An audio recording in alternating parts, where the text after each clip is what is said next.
नमस्कार, news room live में आपका स्वागत है। मैं राहुल ओझा आपके साथ। सबसे पहले बात न्यूज रूम लाइव में बिहार के साथ साथ झारखंड की सियासत की करते हैं और जिस तरीके से जो तलखियत है वो बिहार में आरजेडी और कांग्रेस के बीच बढ़ी हुई नजर आ रही है और जो पूरी घटनाक्रम है वो उपचुनाव के साथ शुरुआत हुई और जो कह सकते हैं कि तलखियत है, दूरियां है आरजेडी और कांग्रेस के बीच में, वो लगातार बढ़ती जा रही है। भक्त चरण दास का ये कहना है कि फ्रेंडली फाइट आखिर हो कहां रहा है। तो वहीं आरजेडी के नेता है मनोज झा, उन्होंने कहा है कि कांग्रेस को अपनी हैसियत बिहार में देखनी चाहिए। कांग्रेस का हमेशा साथ आरजेडी ने दिया है, जो स्ट्राइक रेट है वो खराब रहा है और ऐसे में जो कांग्रेस है वो ज्यादा भाव चाह रही है, उससे देना शायद मुश्किल है। ये तमाम जो बातें वो आरजेडी की तरफ से कही जा रही है और जिस तरीके से कुशेश्वर स्थान सीट को लेकर के तकरार जारी रहा, लगातार कांग्रेस से कहती रही कि वो हमारी परंपरागत सीट रही है, उस पर हम अपना उम्मीदवार देंगे, लेकिन आरजेडी ने अपना जो उम्मीदवार है वो दे दिया है।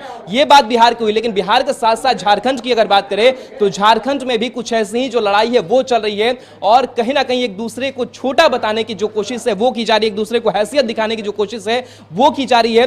रामेश्वर उरांव मंत्री हैं, कांग्रेस के नेता हैं, उन्होंने ये कह दिया है कि जो आरजेडी है वो छोटी पार्टी है, जिसके बाद से प्रदेश अध्यक्ष हैं अभय सिंह आरजेडी के, उन्होंने कहा है कि आरजेडी छोटी पार्टी नहीं है, नाराजगी अपनी जाहिर की है और उन्होंने कहा है कि उनको कांग्रेस को जो है वो हम हैसियत दिखा देंगे। 2021 का जब चुनाव होगा तो आरजेडी 81 की 81 सीटों पर अपना उम्मीदवार देगी और वो बताएगी कि आखिर आरजेडी की हैसियत क्या है। तो कहीं ना कहीं हैसियत की लड़ाई जो है वो आरजेडी और कांग्रेस के बीच में लगातार जारी है और बिहार के साथ साथ झारखंड में भी वैसे ही जो तस्वीर है वो देखने को सामने मिल रही है।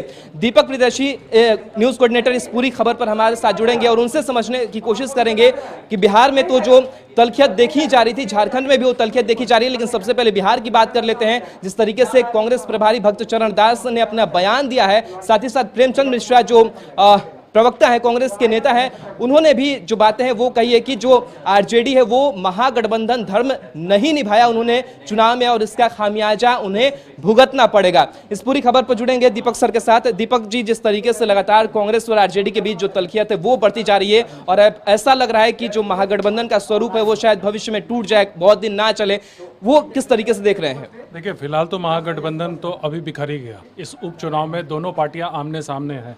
दो ही सीटों पर, तारापुर और कुशेश्वर स्थान के मुद्दे पर दोनों पार्टियों में तनातनी शुरू हो गई, क्योंकि आरजेडी ने दोनों सीटों पर अपने कैंडिडेट अनाउंस कर दिए, जबकि कांग्रेस चाहती थी कि कुशेश्वर स्थान। अब चूंकि आरजेडी नहीं मानी तो कांग्रेस ने भी अपने दोनों जगह कैंडिडेट खड़े कर दिए। फिर आरजेडी से कहा गया कि ये फ्रेंडली फाइट जो है वो फ्रेंडली फाइट होगी, जिस पर कांग्रेस ने उसे नकारते हुए कहा कि फ्रेंडली फाइट जैसी चीज़ कुछ नहीं होती है। कल जो बिहार के प्रभारी हैं कांग्रेस के भक्त चरण दास ने दिल्ली में यह कह दिया कि ये सब कोई फ्रेंडली फाइट नहीं है, सीधे सीधे फाइट होगी और जो आरजेडी और बीजेपी का जो है वो का समझौता हो गया है और अब अगर सरकार बनाने के लिए अब कांग्रेस के 19 विधायकों की जरूरत आरजेडी को नहीं है। ये सीधा सीधा तीखा हमला जो है वो आरजेडी के ऊपर है। अब ऑब्वियस है कि आरजेडी ने भी इस पर रिएक्शन दिया है, मनोज झा ने भी रिएक्शन दिया है। भक्त चरण दास के जो बयान है उस बयान को बेहद नासमझ और मूर्खता वाला करार दिया। साथ ही ये भी कहा कि पहले के दिनों में कितने आरजेडी ने कांग्रेस पर एहसान किए, उस पूरे एहसान की फहरिस्त गिना दी।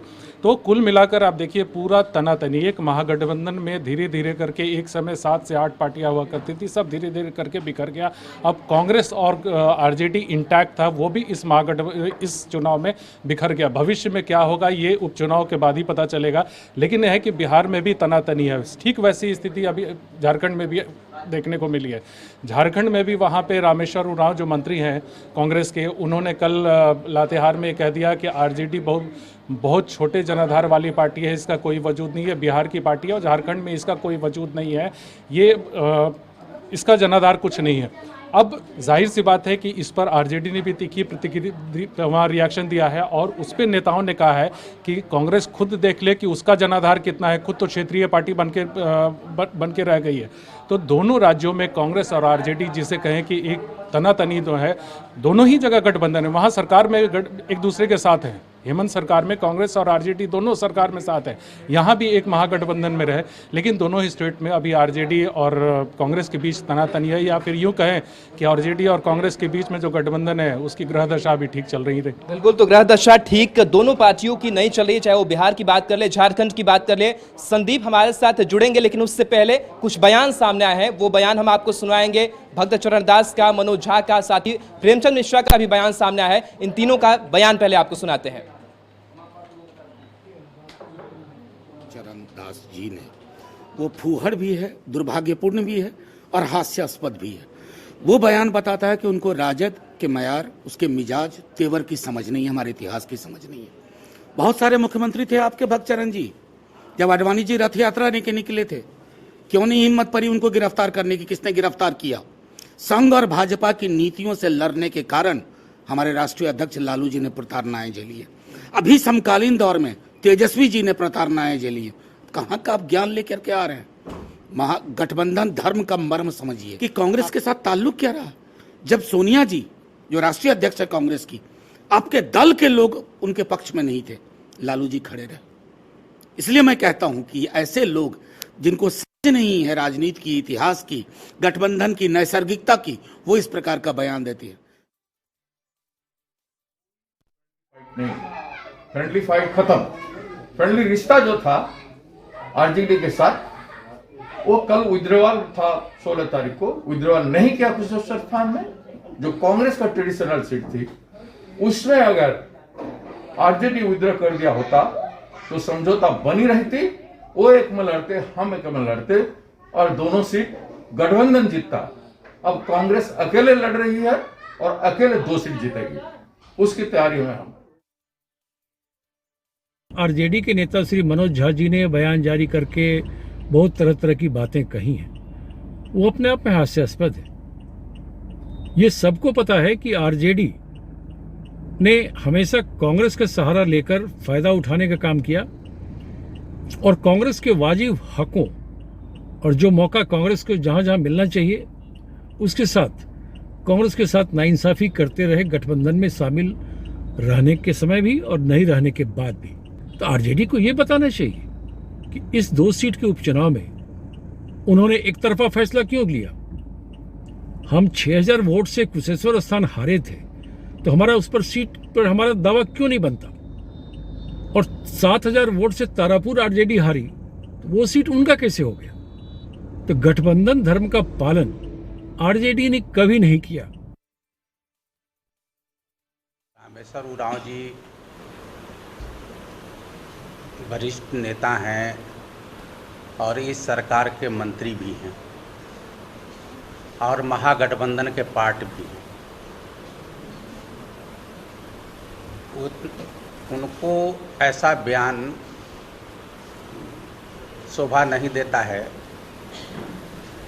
कि राष्ट्रीय जनता दल बिहार की पार्टी है और उसके बाद 2024 में इनको पता चल जाएगा कि राष्ट्रीय जनता दल का जनाधार यहाँ है या नहीं है। पहले तो रामेश्वर उरांव जी को स्वयं सोचना चाहिए कि आज ये अखिल भारतीय कांग्रेस पार्टी नहीं है, ये क्षेत्रीय पार्टी बन के रह गए हैं।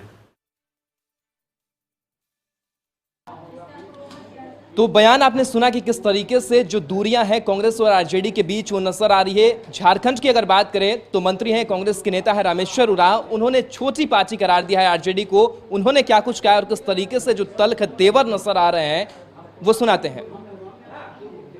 और जेएमएम का गठबंधन, छोटा गठबंधन राजद का भी था, बहुत छोटा था, सीट दिया गया था उनको, इसलिए दिया गया था कि थोड़ा सा क्योंकि उनका अब उनका रिलेवेंस नहीं रह गया है। राजद लोग कहते हैं कि राजद बिहार की पार्टी रह गई है, अब यहाँ की पार्टी नहीं है क्योंकि अब जनाधार उसके पास नहीं है। तो खैर उन पर हम विवाद को नहीं जाना चाहेंगे, लेकिन आप लोग आए और रामचंद्र जी के साथ ये जो भी दूसरा पूर्व में थे, लेकिन आज के दिन आप और इसके पहले भी आज तक फॉर्मेलिटी हम लोग कर रहे हैं। और इस पूरी खबर पर संदीप हमारे साथ जुड़ेंगे। संदीप, कांग्रेस और आरजेडी की अगर बात करें तो दोनों जगहों पर, दोनों राज्यों में जो दूरियां हैं वो लगातार बढ़ती हुई नजर आ रही है। बिहार में उपचुनाव को लेकर के दूरियां बढ़ती नजर आ रही है, तो झारखंड में भी यही चीजें देखने को मिल रही है। किसी को कोई छोटी पार्टी बता रहा है तो आरजेडी जो है वो क्षेत्रीय पार्टी कांग्रेस को बता रही है। किस तरीके से वहां जो सियासी उठापटक है वो कांग्रेस और आरजेडी के बीच देखने को मिल रहा है? जी, आप पहली घटना नहीं है, इससे पहले भी इस तरह की वाकया हो चुकी हैं और कल जो कांग्रेस कोटे से राज्य के वित्त मंत्री हैं रामेश्वर उरांव, वे मनिका में एक कार्यक्रम में राजद के बारे में यह बतलाया कि यह छोटी पार्टी है और झारखंड में इसका जनाधार नहीं है, अब यह बिहार की पार्टी बन के रह गई है। और इस पे कहीं ना कहीं अब सियासत गर्म हो गई है। आज राजधानी रांची में प्रदेश कार्यालय राजद में आज अभय सिंह ने, जो प्रदेश अध्यक्ष हैं, उन्होंने कहीं ना कहीं इस पे अब पलटवार किया है। उनका साफ तौर पे कहना है कि रामेश्वर उरांव जो मंत्री हैं और कांग्रेस कोटे से विधायक भी हैं, उनको इस तरह की बयान नहीं देने चाहिए। यदि जनाधार राजद का झारखंड में है या नहीं यह देखना है तो 2024 का जो चुनाव होना है उसमें हम दिखला देंगे कि राजद का जनाधार झारखंड में कितना है। हालांकि अभय कुमार सिंह जो प्रदेश अध्यक्ष हैं झारखंड के, उन्होंने साफ तौर पे कहा है कि इस बार जो 2024 का चुनाव होना है उसमें हम 81 सीटों पर चुनाव लड़ेंगे और इस बार राजद दिखला झारखंड में जनाधार कितना है। वहीं उन्होंने साफ तौर पे कहा है कि विगत दिनों जिस तरह से तेजस्वी यादव का जो रांची आगमन हुआ था, जिस कार्यक्रम में जितने लोग जुटे थे, तो कहीं ना कहीं अन्य जो पार्टियां हैं वह तिलमिला गई है। हालांकि गठबंधन में यदि राज्य की बात करें तो राजद, कांग्रेस और जेएमएम की सरकार है और इस तरह की जो बयानबाजी हो रही है उसका कहीं ना कहीं राजद भी अब पलटवार करना शुरू कर दिया है। और उन्होंने साफ तौर पर कहा है, एक कह सकते हैं रामेश्वर उरांव को चेतावनी ही दी है कि यदि वे देखना चाहते हैं कि हमारी राजद का जनाधार कितना है तो वे जिस सीट पे चुनाव लड़े हैं वहां से इस्तीफा देके वे पुनः चुनाव पे आए तो उन्हें पता चल जाएगा कि झारखंड में राजद का कितना जनाधार है। संदीप, तो दोनों पार्टियां एक दूसरे को हैसियत दिखा रही हैं और जो दूरियां है वो जाहिर सी है कि बढ़ती हुई नजर आ रही है। फिलहाल तमाम बातचीत के लिए, तमाम जानकारी के लिए बहुत बहुत शुक्रिया।